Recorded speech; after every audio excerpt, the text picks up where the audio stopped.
glass up high. Diego's got that fire in his eyes. Motivation on repeat, no lie.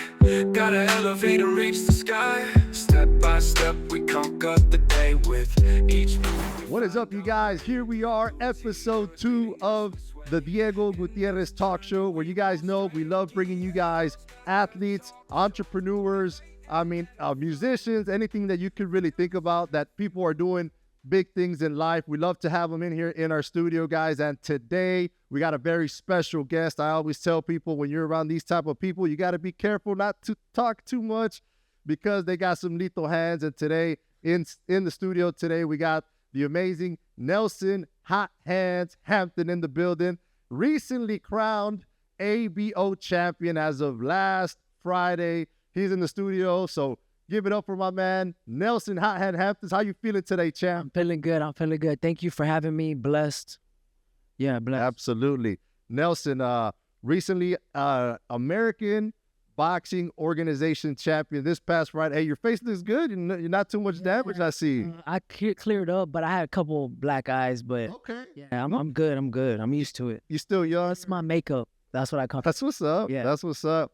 Well, look, man, we appreciate you taking the time. Obviously, you got training. I'm sure you got another bout scheduled very soon, but we obviously love to bring, the inside of the mind of an athlete, right? What makes people really go above and beyond, from pushing their minds to the next level, pushing their body to the next level, spiritually to the next level. We always love to get inside these people that are doing great things. And so I know I've seen your career probably 2017-ish, somewhere around there. That's when I first saw you on some posters. So I have definitely heard of you, man. So we definitely want to know a little bit about you, Nelson. Let us know just where you're from. What was your upbringing like? Maybe a little bit of school. Were you kind of the bully, not the bully, getting bullied? What was going on? Obviously, as a fighter, I love to ask because that sometimes dictates a little bit where we go in life, and sometimes we end up in fighting for XYZ reasons. So tell the viewers a little bit about yourself, man. Okay, yeah. So I was born in McAllen, Texas, but I was raised in Edinburgh, Texas. I went to Conomedes High School, okay. the Jaguars. Sure. So I represent Edinburgh to the fullest, man. I've done football, track, and now I'm doing boxing. So, I have a lot of supporters from Edinburgh. So I like Edinburgh a lot. But one thing I'm gonna say, I've been through a lot. So I think that's why I box. But I get that question all the time. So I was raised by my grandfather. Okay. Big shout outs to him. He passed away. He's in heaven for sure. But he raised me. He taught me a lot of things, how to talk Spanish. He just taught me everything. He was my father. So that's one thing I feel like I grew up tough because of him. But that's one of the main reasons why I do boxing. Nice. Yeah, because was he a big fan of boxing, or is he? Yeah, he was a big fan of boxing, but he was a hard worker. That's the thing. So he loved sports. So I just continued from the transition to to football to track and then boxing. It was just like a cool transition. So it's like I never stopped doing sports. Wow. Yeah. Now talk to me about, when does boxing start? That first seed of boxing in your mind where you are starting to see little signs. I think I like this. Are you watching it? Are you practicing it? Who really starts to actually get you inside of a gym? Well, it was me. Like I said, my mom, she wasn't in my life too much. My father he went to jail for 15 years, so he was never in my life. But when I was young, I must say when I was like 8 or 10, I had told my mother, hey, put me in boxing, But financially, we weren't stable. So she's like, no, I can't. So I kept pushing the issue. But eventually, I just started off with football. Okay. So, sometimes she gets teary-eyed when I talk to my mom. Like, Mom, I told you since I was young to put me in boxing. And look at me now, making money, boxing. So I try not to be hard on her because I know it's hard being a parent. But I always loved boxing. So there's something about boxing, I just loved it. I just loved that sport. What was the first age that you were now consistently inside the gym? Around what age? I'm gonna say when I was 20 years old. Okay. Because I went to college for track. Okay, wow. I was an all-star in football, and then track. I was a 2-time national champion. I was a decathlon, but I have 2 national rings. I have one of my friends competing in the Olympics 100-meter dash right now, and another friend doing the 400. So shout out to Fred Curley and Vernon Norwood. Those guys are beasts. They should win. They should win. Now, what kind of Nelson? What happened here I mean, obviously you're having success in those areas. Mhm. What made that stop? Like, what made you kind of pivot from those sports onto boxing now? Okay, yeah. So the transition was, so I went to college, and I met my wife. You know, that changed the I locked it. So I got her pregnant, and How old are you here? I was like I was 18. Okay, you Yeah, I was coming as 18. an adult at Yeah. that time. So I got her pregnant, and then I had scholarships to UTSA and Sam Houston for track, but you know, life just hits you. So I didn't have a father figure. My mother wasn't in my life too much, so I had to kind of do stuff on my own. So it was tough for me. I had to work. So I went straight to Chicago after I finished college, and then I started working for a while. But then I came back home because Chicago was tough for me, man. It was like I felt like I was gonna die, to be honest. You know, the crime rate was really high. They were killing little kids and stuff. So I'm like, I told my wife, we got to go back to Texas. You know, the Valley. Shout out the Valley. You know, the Valley's very family orientated, and she loves it here. She loves it here, and we just raised our children here. So and then I'm gonna say when I was 19, started boxing. 20, started boxing. What kind of jobs do you have in Chicago? Warehouse jobs. They paid good. They paid real good, but it just wasn't for me, man. I couldn't do that. So I just came back and started boxing, and now I'm just here, 10 years deep. Wow. Yeah, Now, consistent. obviously, when you're coming up the ranks, right, there's not a lot of pay. There's not a lot of fighter pay. I mean, did you also feel that pressure of having to turn pro fairly fast? Because Yeah, that's what it was. I did 2 years amateurs, and I did like 24 fights. So I was fighting every single month. Wow. Some tournaments, I was doing like 3 fights in one weekend. Wow. But I move so fast, man. That's why I get feedback from other boxers that's been doing this since they were 2 years old. Yeah. And they're like, bro, you got more fights than me. Sure. And I've been doing this all my life. So I had to move fast, you know, to feed my family, to be honest with you. Yeah. What I like about your story too, Nelson, is that, you know, a lot of times we sometimes count ourselves out because we're a little bit older in age and we compared to the Canelo, right? That, oh, well, he was boxing at 8. And if I'm ever going to even get to there, my parents should have put me in boxing at 8. And if I would have had older brothers like Canelo, then, and I love that you never, I assume that those never were the thoughts that you just said, look, I'm 20 years old. You know, it is what it is. I'm a hard worker. I'm dedicated. I'm passionate. I'm persistent. I'm going to give this thing a go. I mean, and I love that. I assume you had that type of mentality. Oh, definitely. Every single day. Every single day is like, and one thing I love about boxing is like, I was always in a team sport. Yeah.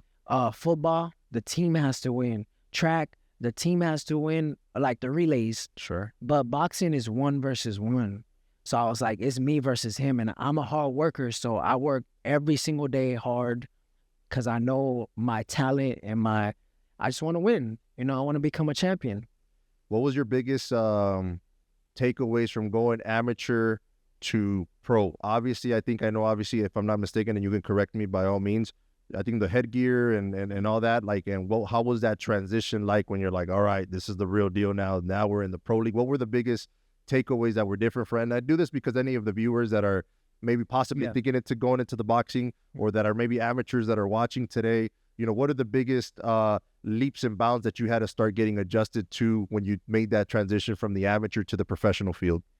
In the amateurs is more like a point system. Okay. Like you hit, that's 1 point. In the pros it is 2, but in the pros the difference is no headgear, so everybody wants to knock you out. Sure. So those points matter, but some people hit hard.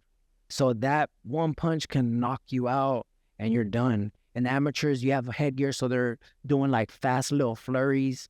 So it's a big difference from the pros. But I love the pros a lot more than the amateurs because you get paid. Sure. And yeah, it's just more fun, like the fashion, the sponsors, and yeah, the pros is a whole totally different. Now, obviously, early on in your career, or where has it that did you have to balance like a job as well? I assume, you Yeah. know, to because obviously there's training involved. Mm-hmm. You know, sometimes managers, whatever the case may be, Yeah. equipment to pay. You know, and it's like you got a family also, right? At 18 years old. So how was that balance too? Also having to sustain a job, I assume somewhere along the line. That's a good question. So that's why, like right now, I'm a full-time boxer, you know. But it in the beginning, it was tough, you know. I had to wake up 5 in the morning, train somebody. Then I had to get ready for work at 7 o'clock. Then I had to get out of work at 2. I had kids, pick them up from school. Then I had to go straight to the gym, work out. So, you know, I felt sorry for my wife, you know, because she didn't see me all day. And then when I come home, 10:30, 11 o'clock, everybody's asleep. So I had no time with my wife. So I appreciate her for always having my back, you know. And at the end of the road, you know, when we do become champions, world champions, I'm going to give praise and I'm going to pay her back for everything she's done, for sure. That is awesome, man. I like that you have. It's very easy to, when you start finding success, when you start having beautiful championships, it's very easy to start believing in one's own ego, right? To say, oh, I'm good. I put the hard work in, and you have, you know. Yeah. But there's so many people that are involved in here that maybe that they don't even need to step in the gym at any point in time. Just the fact that they're taking care of your kids, you know, even a meal here and there, you're like, man, that's already goes a long way. So that is awesome. That's awesome. That I love that, and I hope that you keep on pursuing with that mentality as you evolve in your career, man. That's what's up. Sure, definitely. My next question, Nelson, at what point were you able to, like, how did, because I'm sure, again, I want to go back to the listeners here or the parents that have kids involved and that are growing up in the sport. When was it right for you to let go of the job and say, okay, now I can concentrate as a full-time? What was here the transition there? That was like the best decision, man. To be honest, I have a friend, his name is Angel Hernandez from McAllen. Shout out to him too. So he told me, he's like, bro, you're only young once, you know, like quit your job, focus 100% on boxing. I'm doing it, you can do it, bro. And when he's like, you could work later. So I'm like, I put that into perspective. And I'm like, you know what? You're right, bro. Quit my job. But I did it right. You know, I didn't just quit automatic. I slowly transitioned to it. And it's the best choice I ever made in my life. Wow. Yeah. Incredible. And that's a mentality, Nelson, too, like that. It's so true that I think one thing, just really quick on my story, I'm not going to get too into it, but I just said I've always been a big combat sport enthusiast, and when I pursued MMA, I said, man, I'm going to hate myself if I am 80 years old and I say I should have, could have, would have. Yeah. And I learned so much more than anything about myself and through the tough times. Mm-hmm. And so I want to bring that to my next point. What has been now the toughest time? Because I see you got the belts there and that looks cute, you know, nice and awesome, and the pictures, but I want to know some of your darkest moments, with, you know, as you feel comfortable as well, that you feel they changed you as a man, as a boxer, as a father, as a husband, that the viewers can take with them and use your story or this part of your story for the better, and being able to show that there's light at the end of the tunnel. Oh, yeah. One of my darkest ones is that, you know, like I said, my grandfather raised me, and my mom, she got in a car accident. She was paralyzed, so she can't walk. And recently, I'm gonna say like 6 months to a year ago, she had to get like her legs chopped off, you know, because she couldn't walk. She had bed sores, and she had to get chopped off from the belly button, like all her legs. So when I go to inside the ring, I'm just like, if my mom could do that, you know, nobody can hurt me. Like, she been through a lot.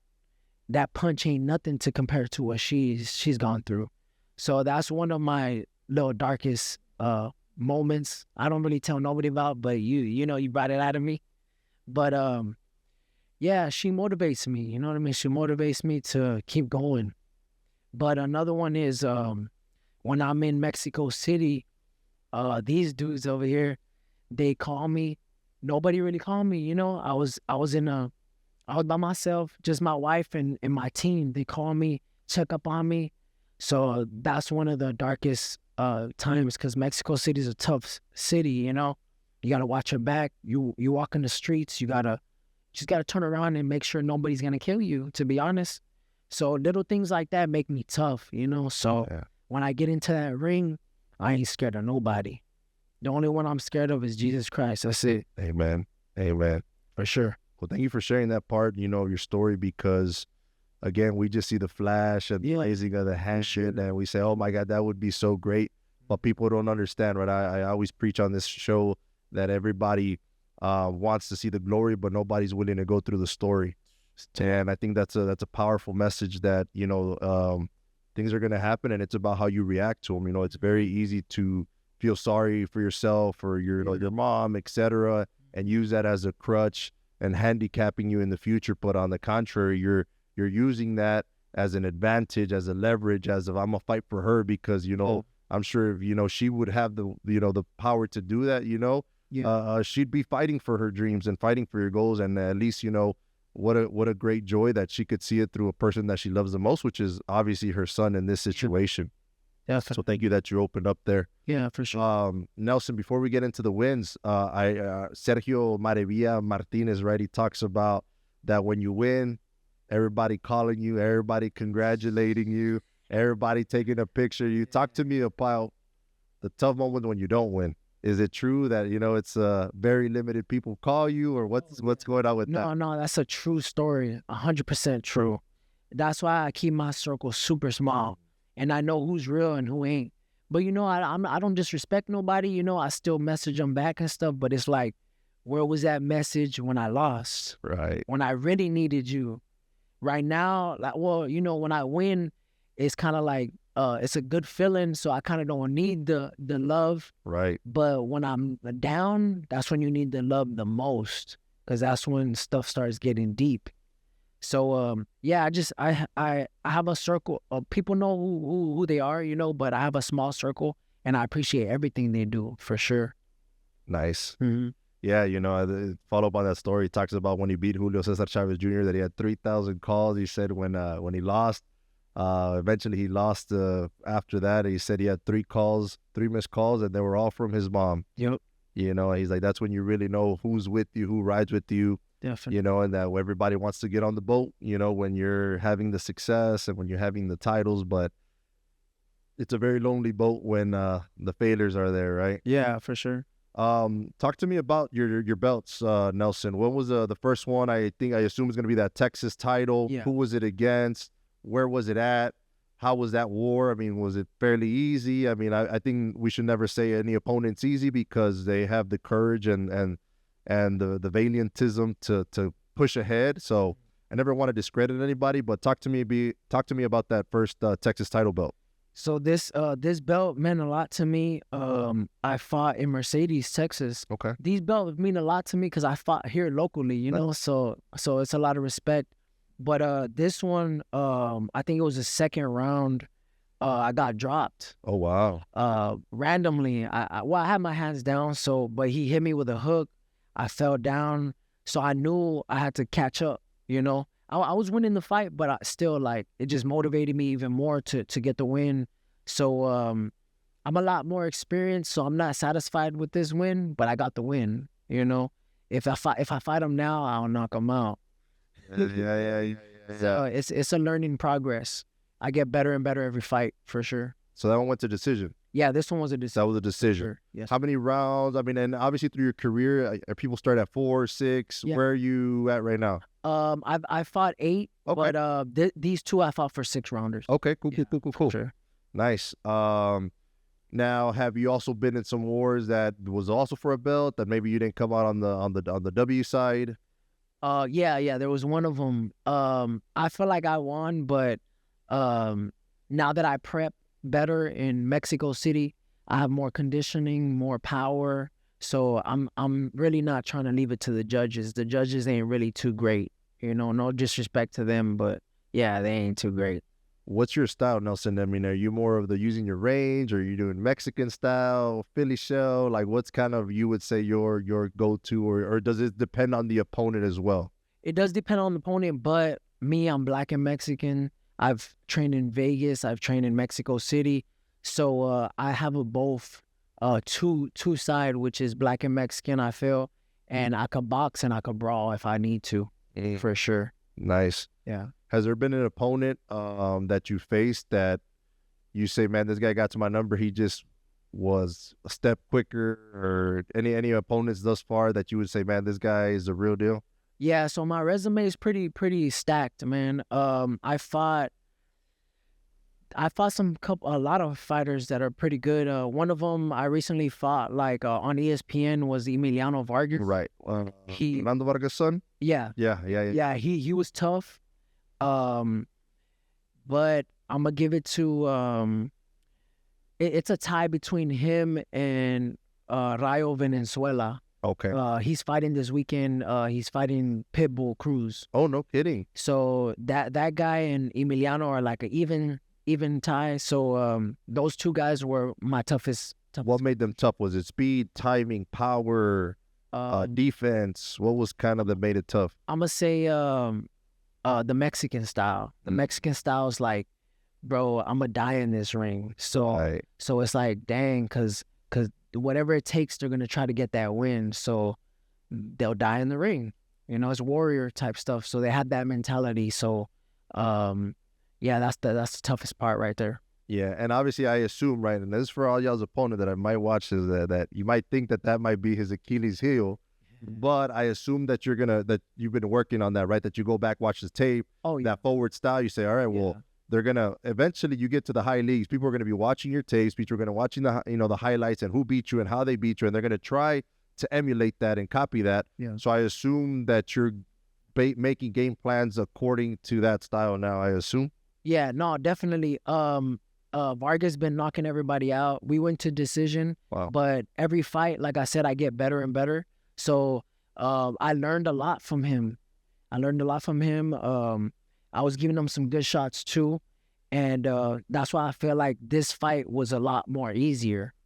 Like, cause I'm used to fighting high ranked people. So this guy, I'm not saying he wasn't high ranked, but it was just an easier opponent for me. He had a lot of experience, so I saw his record. The dude had been fighting since 2004, so you're talking about 20 years of experience.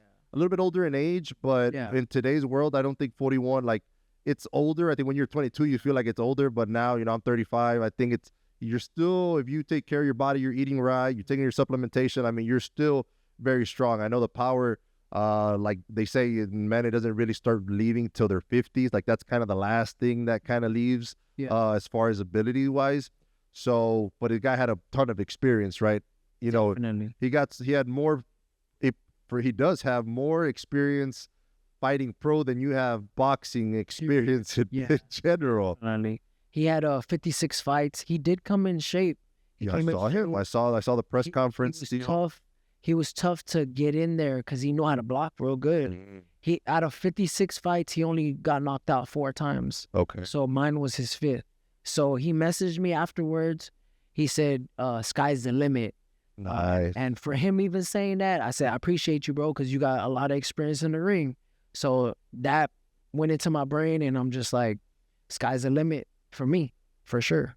Yeah, obviously he's seen a lot of opponents, and I doubt that he would tell that to you if it wasn't sincere and genuine. Yeah, definitely. More than anything, that he probably sees something in you. Yeah. That made it a hard fight for him.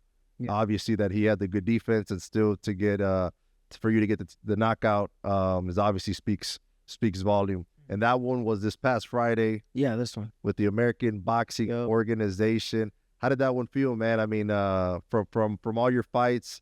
Before you answer that question, which one of your fights in general has been the most important, significant to you? I'm gonna say this one. To be honest, I've been on ESPN, PBC, like 7 times, So, but this one right here meant a lot to me because my family was there. I fought in Arizona, California, Las Vegas, everywhere, But when your family's there, you see them. My kids were there. My wife was there. I almost started crying, bro. Yeah. So this belt means a lot to me because my family was there to have my back. I wasn't just there in the promotions by myself with just my cameraman and my film recorder guy. So yeah, this one was a blessing for sure. Nice. Talking about your kids, I mean, most parents that are boxers, they kind of try to discourage. Yeah. Well, how do you feel about that? I punch them once in a while, but not hard. But I play with them.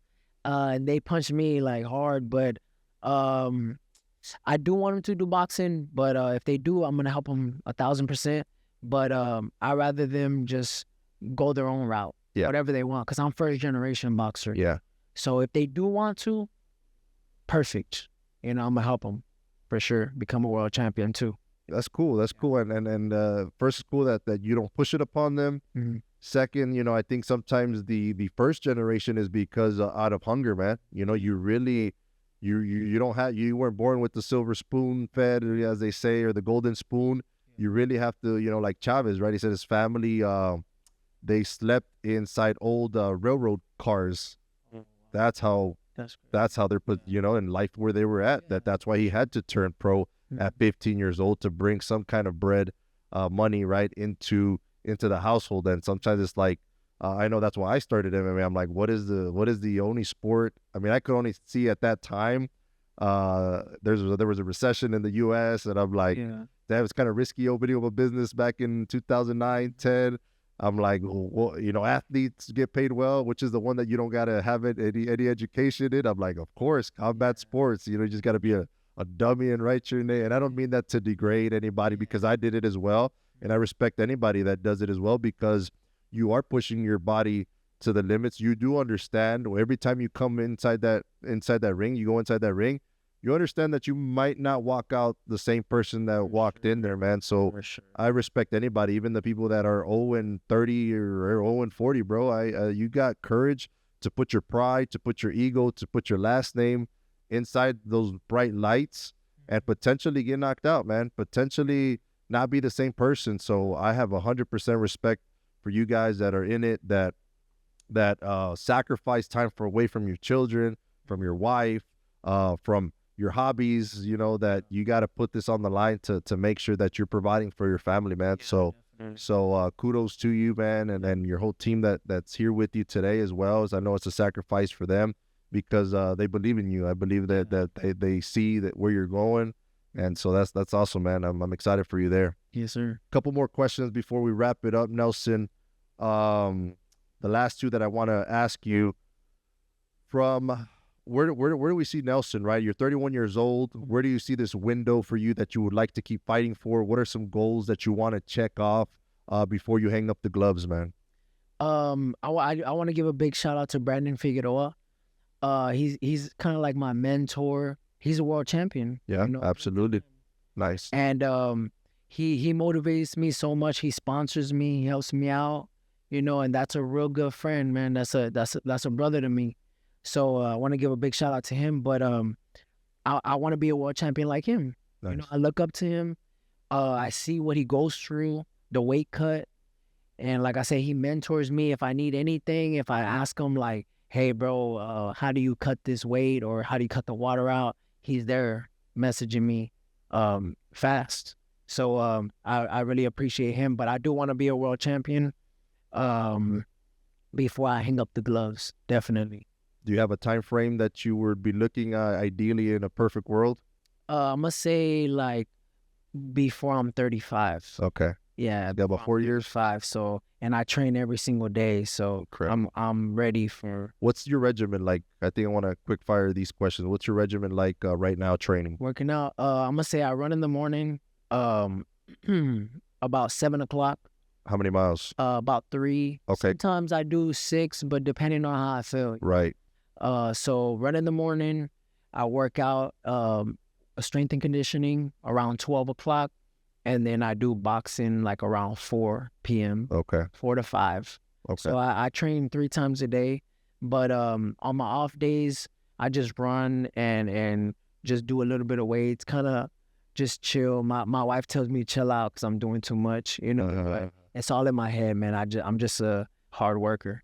Clocking in miles. Yeah. Just clocking in miles of work. You have to. Yeah, if I don't, I feel some type of way. Like I don't feel satisfied. Do you have a day where you don't do anything physically wise? I try to do Sundays, Okay. but I still run. Yeah, my wife kind of gets irritated with that. Yeah, I have to do something, bro. For sure. Yeah, for sure. Well, I like it because eventually, sometimes when you stop doing the things that you know that you should, it's like getting off the bike for years, and you're like, you're kind of unbalanced the first couple of times. So it's good that you keep a good regimen, Yeah. especially now, right? That you are a professional fighter, that this is what you do to put food on your table for your family. I mean, I think it's very, I always kind of like, man, I have a weird sentiment when people like finish a fight and they blow up 30-40 pounds and they're walking around there and they're like waiting for the call for the next, and they're like, all right, I'm knocking the 40 pounds on. I'm like, bro, you do this for a living, brother. Like, I mean, I'm nobody's coach to tell you, but it's kind of like, it's like the ABCs for me it's common sense, right? Yeah, So, but I do love to eat. I'm gonna say sure. But it looks like that you're, every time I see you on social media, it seems like you don't go too far off Yeah. off the spectrum too much that you can't handle certain weight. What's been the biggest weight cut you've ever had to do within a week? I've been consistent since the amateurs. There you go. But and the food here in the valley is so good. So shout out to my sponsors too, Cosa Mesa. We just went there earlier. There you go. It was beautiful. But yeah, I love food, and I just even it out. I eat a lot, I train a lot, so it just balances out. Yeah, I mean, you know what you can handle and what you can't handle. I think at the end of the day, is what I try to explain. I think. Yeah, but don't bring ice cream around me because I'll eat it all. That's your sweet spot. Yeah, that's what's up. Yeah. Last question, Nelson. I love when people open up a little bit about their spiritual life. How important is that in your day to day? Again, as a father, as a man, as a husband, as a son, as a fighter, get a little bit of insight, because I think it's very important for us to believe in something, to believe that there's a greater, higher power, and that he directs our steps into a certain way. How important has that been in your life up to today? Oh, that's number one. I believe in Jesus Christ. And the reason is because I've been through a lot, and I didn't have a father. Well, my grandfather, but he was working. He was in my life, but not really, because he had to pay the bills. So I would just talk to Jesus. I'll talk to him. And he would just show me the way. And he's been showing me the way. And I'm blessed, man. I have other opportunities. I haven't said anything yet, but I'm blessed, and I feel like he's making the way. And he's my real father. For sure. It's amazing, man. Yeah. And may he continue blessing your life, your family's life, your career, man. That is awesome. Mm-hmm. Cool, man. Nelson, as we wrap it up, anything you want to kind of, before we end the show, any shout outs that you want to kind of give out before we wrap it up? I just want to give a shout out to my cousin Brandon, Tiki, 956ers. They've been with me since day one, man. And Brandon Figueroa, couple other sponsors, Advanced Urgent Care, out of West Loco. Yeah, they just been helping me out since the amateurs, and I'm real big on loyalty. If you've been there since day one, when I do make it big, I'll repay you as much as you want, because you've been helping me out since the beginning, and that's how I work. That is awesome, Nelson. That is awesome. That's the way to go. I think in my book, that's integrity, loyalty, that lead to greatness at the end of the day. And I think God sees that in us, and that's how he blesses us. So may that continue the way for you, Nelson. Just want to thank you for taking time out of your schedule. I know you're recently crowned the ABO champion. Congrats once again on that. That's a huge accomplishment. I think it's just one next step towards your goal, which is, the big WBC and all those other great organizations that are around, man. So I thank you for being here today with me inside the podcast studio. And I know that I bring you next time around. We're probably going to have a few more belts around next time that I invite you over, man. So thank you for coming in. And for all the listeners that were watching today's podcast, I hope that you get a lot of value from this amazing story from Nelson Hampton's, the struggles, the triumphs, and the evolution. So for those that get on his social media, where can they find you on your social media, Nelson? Instagram, Team Hot Hands, and Facebook, just Nelson Hampton. There you go. There you guys have it, folks. Thank you guys for those that have been watching. We hope you got tons of value, and we will keep on bringing great content and great guests to the Diego Gutierrez Show. Till next time, everybody. Yes, sir. Diego's got that fire in his eyes. Motivation on repeat, no lie.